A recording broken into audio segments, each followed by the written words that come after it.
Hello, everyone. This is Adam Meister, the Bitcoin Meister, the Disrupt Meister. Welcome to the One Bitcoin Show. Today is January the 20th, 2021. Strong hand, long-term thinking. That's what the shirt says, strong hand. Personal responsibility is new counterculture. Buy and hold, compete, don't complain. We'll talk about that. Conviction, Bitcoin bold, baby. Innovation drives the freaking economy, people. Remember, I'm offended by selling 5-digit realm. Be in motion, people. Let's keep on innovating out there. Hey, if you have questions, I have answers. Hello, my elite friends. How are you doing? Type in BitcoinMeister, do a super chat. I'll get to your questions. You got to get my attention somehow. I can't see it. It turns colors. 29 Bitcoin make you a millionaire or something like that. Hey, watch Sunday's show. It was on the backup channel. Watch Friday's This Week in Bitcoin show. This Week in Bitcoin will be Friday at noon this week. And Svetsky will be making his return along with a new guest. And who else? Oh, Einstein's going to be on too. So it'll be fun. Anyone who tells you crypto is inefficient and dumb, remember, we used to just randomly mass migrate to obscure corners of the planet where someone thinks they might have found a bunch of shiny yellow rocks and then proceed to dig them up. Crypto is at least 5 times less silly. Yeah, I'd agree on that. What people do for wealth. All right. Hey, I will link to that below when the show is done. I didn't get the link to that one yet, but most everything is linked to below right now. There's the inauguration happened, and before the new president came in, the old president made some announcements, and he did not pardon Ross Ulbricht or anyone that I guess a lot of crypto people were interested in. Well, that's how it rolls. So I guess we'll hear more about the options for Ross in the next 4 years, and I wish him luck. It's unfortunate. My TikTok is linked to below. Latest one is actually about inauguration a little bit. You guys should. I ignored the inauguration today. I don't know what happened. I slept some, and yeah, it was a weird schedule last night. Okay, now let's get into this article here. What do we have here? Oh yeah, Bitcoin whales. Oh, there are now roughly 2,440 Bitcoin addresses that hold more than 1,000 Bitcoin, worth at least $35 million each. Those addresses. Well, if it's 35,000 right now, Bitcoin addresses holding over 1,000 Bitcoin hit an all-time high this year, and this year's only 20 days old. The alone 164 addresses got added with that have that many over 1,000 Bitcoin. So for the haters, for you groupies out there, you crypto groupies that hang around here and say, "Oh, you see, it's only for the rich. It's only for the." Okay, compete. Don't complain. All right? Compete. You have a chance to get Bitcoin. So what if there are freaks out there that are buying 1,000 at a time, or that had 500 beforehand and bought 500 more? Who cares? You take care of yourself. You take care of yourself. Don't feel intimidated. The name of the show is the One Bitcoin Show. So get that first Bitcoin, and if someone got 1,000 Bitcoin, doesn't matter. What do we say? 29 Bitcoin make you a freaking millionaire now. I mean, take it one step at a time. There is no income inequality. There is no envy. Pound that like button. There shouldn't be envy. Now, related to all that, related to what I just said about the number of addresses that have 1,000 Bitcoin at them. Now, some of those aren't individuals. Some of them are just the way exchanges are storing it, okay? But it's clear that there are some people, the rich are getting richer. So what?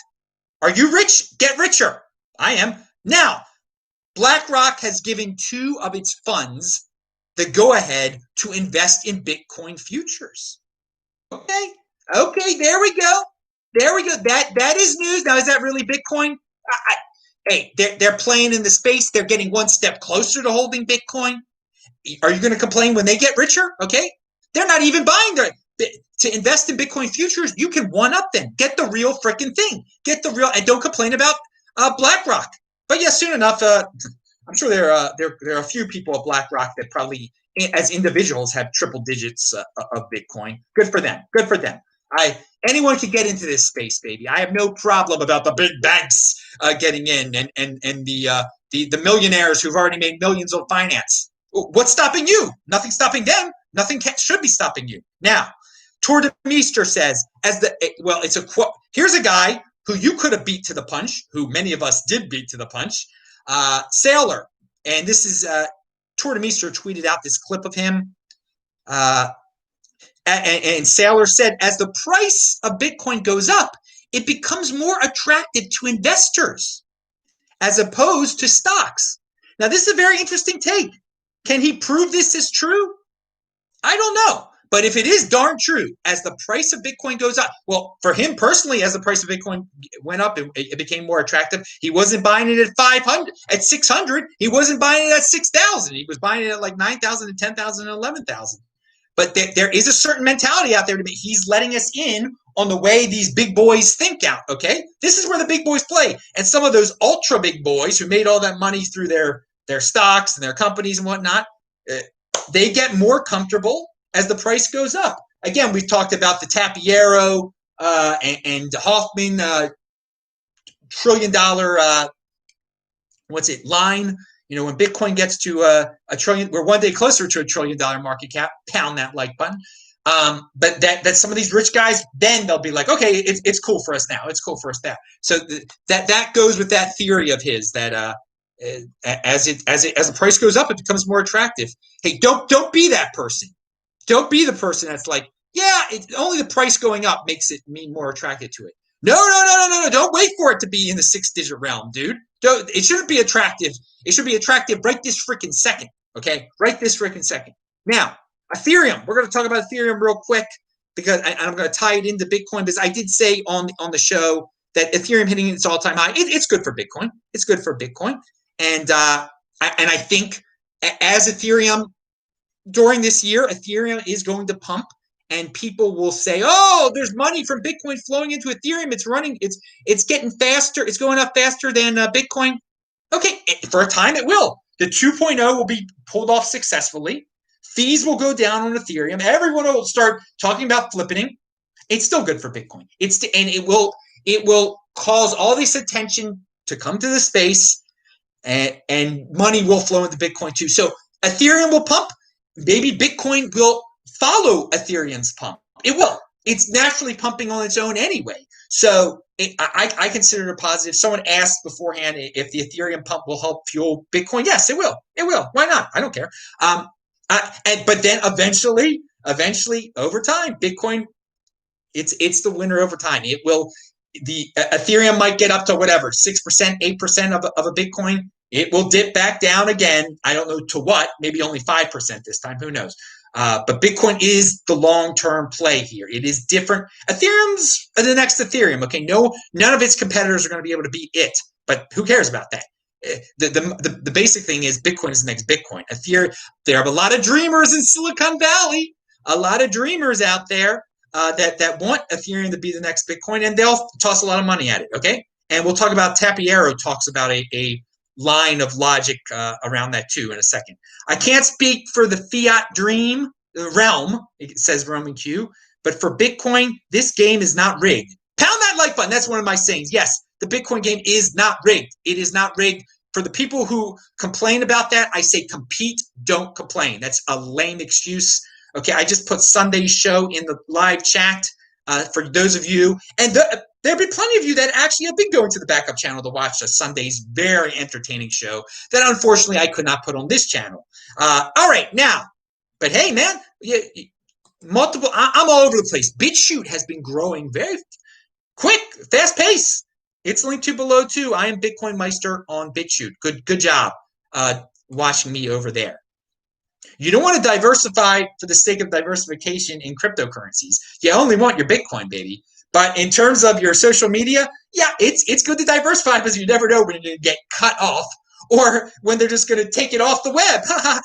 But the P one will return. The one that starts with P, it will return. I mean, you probably can't even say that word on YouTube anymore. That's why I'm not even saying the word of the one that starts with the P. They're so authoritarian. But this is their platform. If they want to have an authoritarian platform, that's fine. They're letting me be on here for free. whatever. I'm not complaining. I'm competing. I'm all over the place, baby. Now it's a private company. They can do what they want, and I can do what I want. Now, and so what do we have here? We talked about, oh yeah, this is from Tapiero, who reminds us Ethereum is CME ready, baby. It is CME ready. And February 8th, CME introduces Ethereum futures. $140 billion Ethereum market cap, same as Bitcoin 9 months ago. Ethereum is not Bitcoin. I'm glad he said that.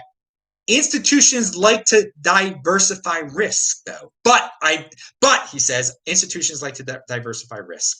So remember that. Remember what Saylor said. They only get interested when price goes up. Ethereum's price going up. It's being February 8th. CME makes it oh so acceptable for those people who love futures and all that nonsense, okay? It puts it into their traditional finance realm. So you're seeing the thought pattern of these traditional dudes, these macro dudes like Dan Tapiero. No, it's not Bitcoin, but it's going up in value, and institutions like to diversify risk. Okay, they can do that. So that's why you guys should expect an unnatural spike in Ethereum, where it outpaces Bitcoin for the time being. And it could get pretty wacky. And I have lived through the flippening rumors before. You're going to have to live through them also. Are you going to have a strong hand, or are you going to panic sell into Ethereum? It's up to you. Personal responsibility is new counterculture. And yeah, I noticed right before the inauguration, right before I went to sleep at 11:30 a.m.,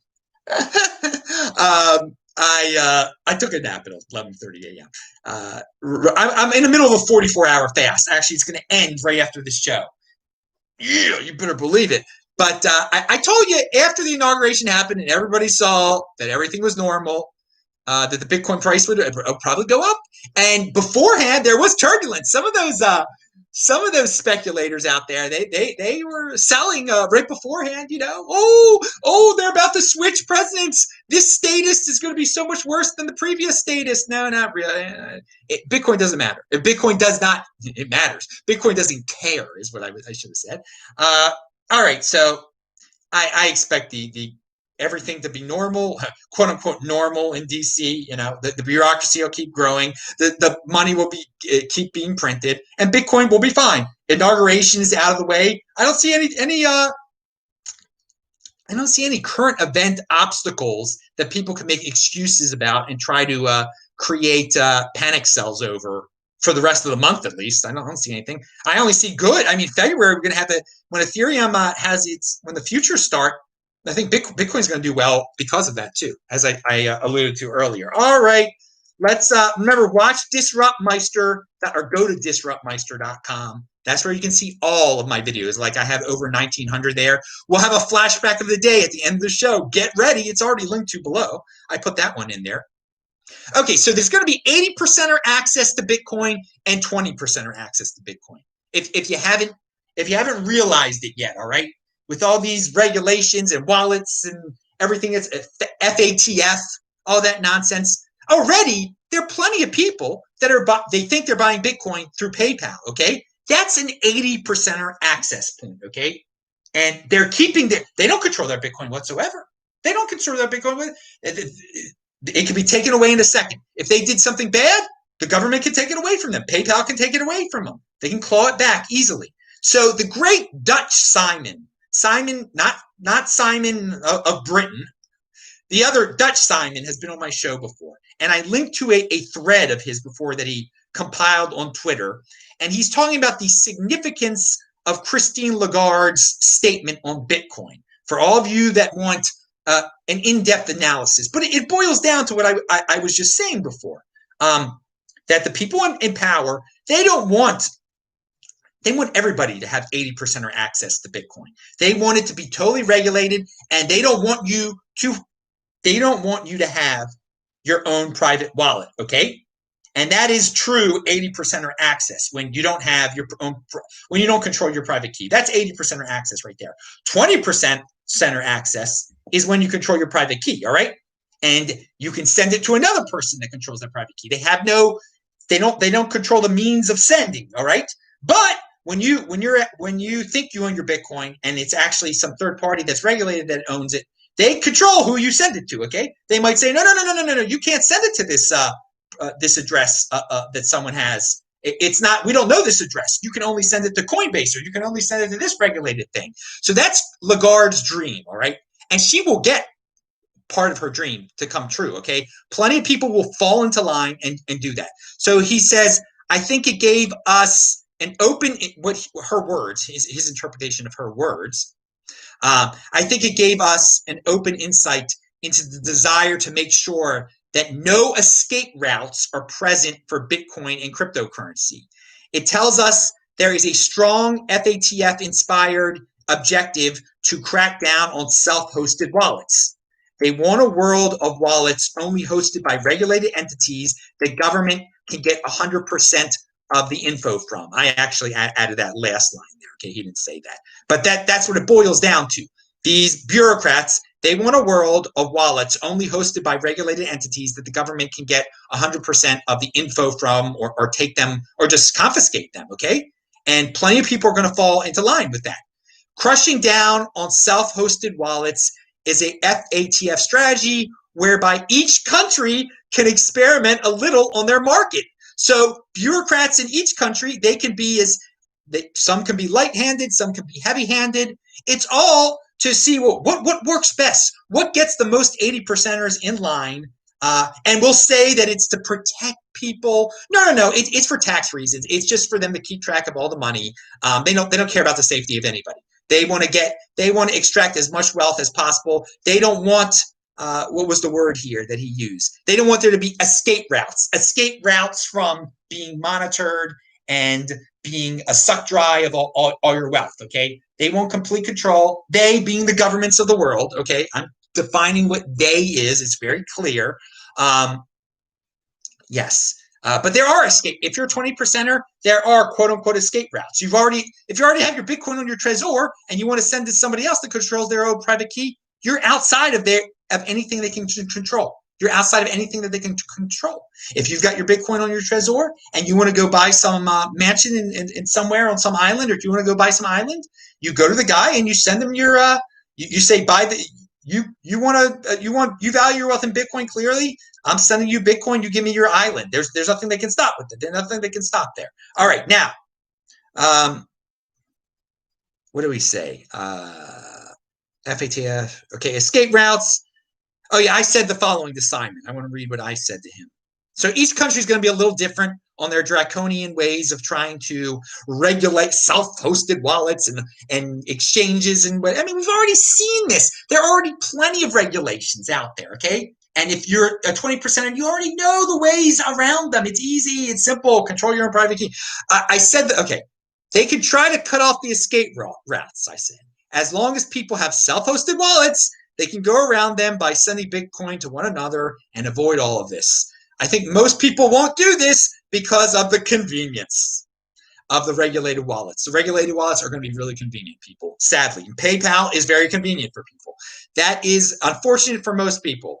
Escape routes and self-hosted wallets will always exist for people who are proactive and in motion, baby. Look how many people already use PayPal for purchases.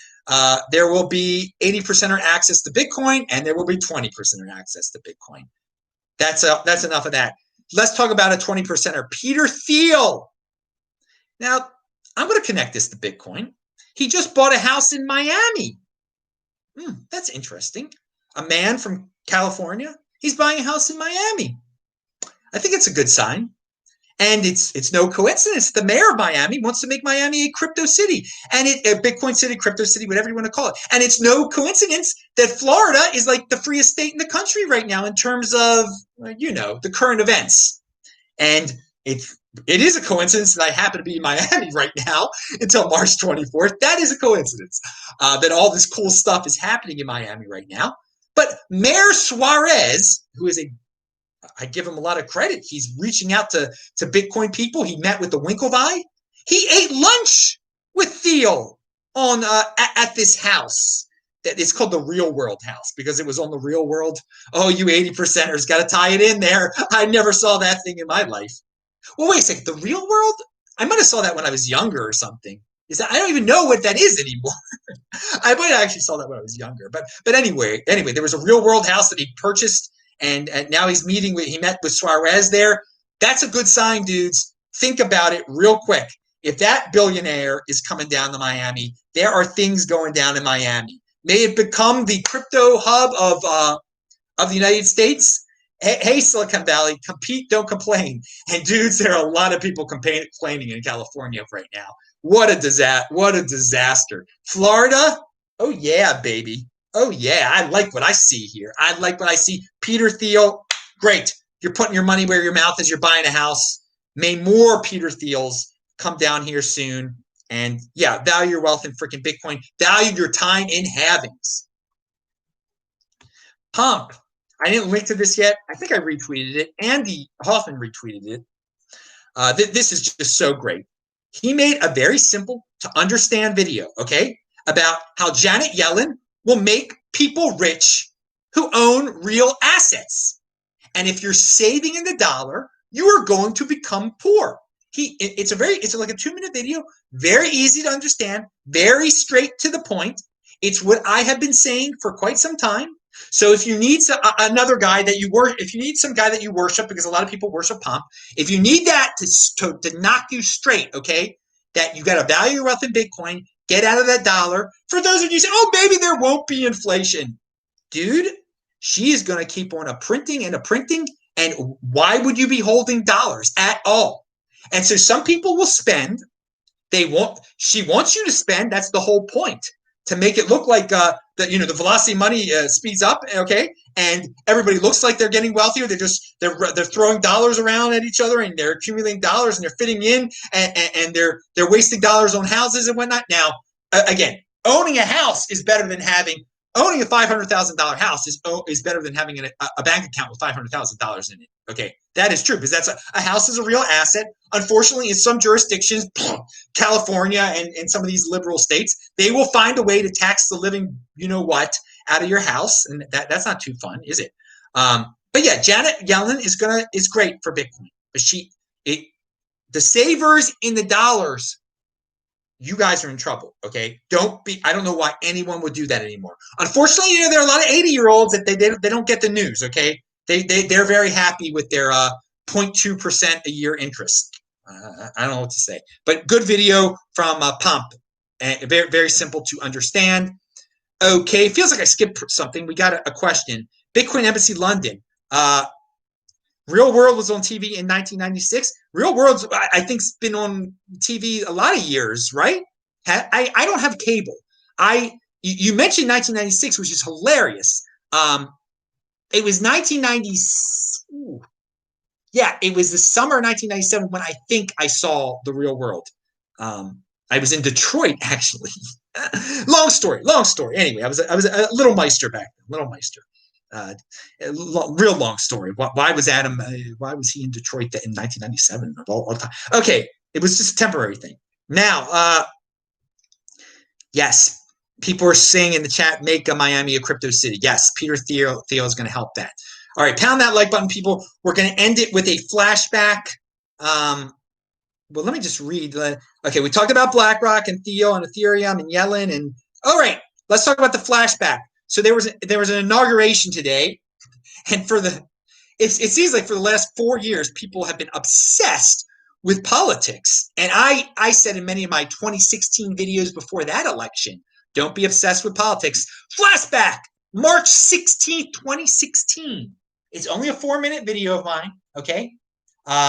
It's almost 5 years old now. And I basically kind of say what would happen over the next 4 years. That it doesn't matter who the president's going to be, and not to get too worked up about it, and to be free, and to have Bitcoin, and to have Bitcoin. And I have a beard in it. For those of you that like facial hair, I just hadn't shaved for a while. But it's a quick 4-minute video, and I think a lot of you will be like, "Oh yeah, I wish I would have listened to him then." And plenty of people wasted plenty of time on that election, and even more so on this election. And I just said, just be calm, be Bitcoin. Don't be politics. Be Bitcoin. Don't be politics. So yeah, watch that one. It's linked to below. I'm Adam Meister, the BitcoinMeister, the Disrupt Meister. Remember to subscribe to this channel and the backup channel, and follow me on Twitter at TECHBALT. I'll see you guys tomorrow. Thank you.